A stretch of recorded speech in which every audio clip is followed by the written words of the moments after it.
Hello, I'm BrigantiaBlackbird of BlackbirdsBrew. Happy Tuesday and welcome to Pagan Problems. Let's talk about feeling disconnected, because from time to time, I think almost everyone within the pagan community has felt a bit cut off from the gods, and they find themselves floundering and unsure of what to do next. Sometimes this happens because life gets particularly hectic. We all have demands on our times, and sometimes we get distracted and our spirituality suffers for it. But the time of year can also play a role. If it's not currently your favorite season, you might feel more naturally closed off, which can reduce your sensitivity to spiritual energies.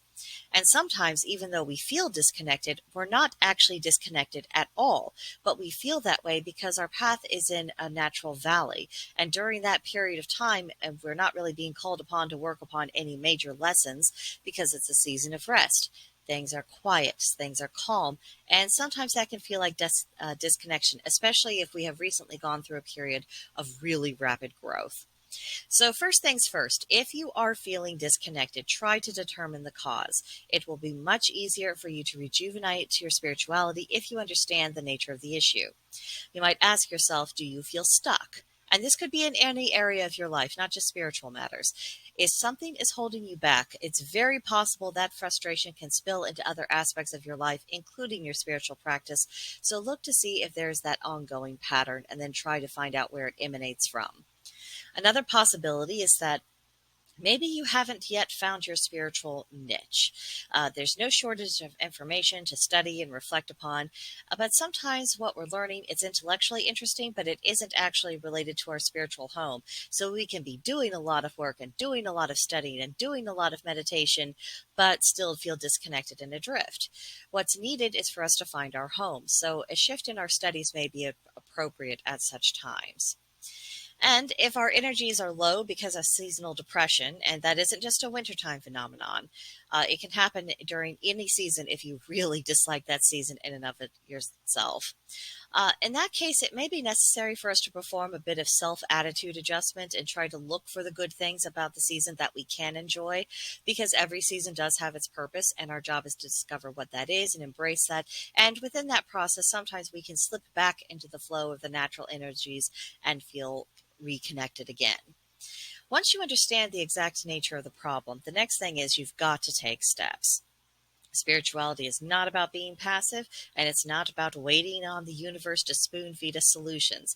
In paganism, you've got to work for it, and you've got to want it enough to actually do the work.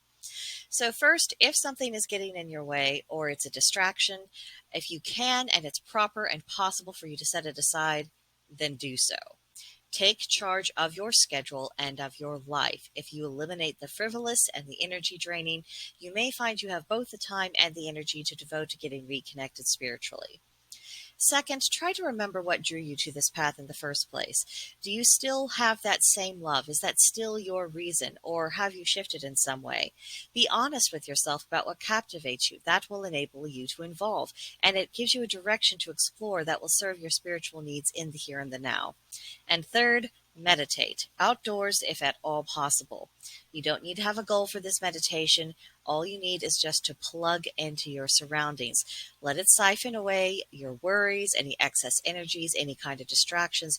Just let that energy, all of that static, flow into the earth. And then allow yourself to be still and listen. Our brains can get very busy and they can get very loud, and that noise can drown out the nudges of the universe. So a little quiet time can go a really long way towards us restoring our equilibrium. That's just a few suggestions. I hope they prove helpful to you. If you have other ideas, please let me know in the comments section or come see us on Gilded. There's a link to join in the description box below. I'm sure this is a topic all of us can relate to. So if you have other ideas and you would like to share them, that'd be a really good opportunity for you to brainstorm with the spiritually like-minded and also make new acquaintances and hopefully in time new friendships as well. So hopefully I will see you there soon. And in the meantime, bye.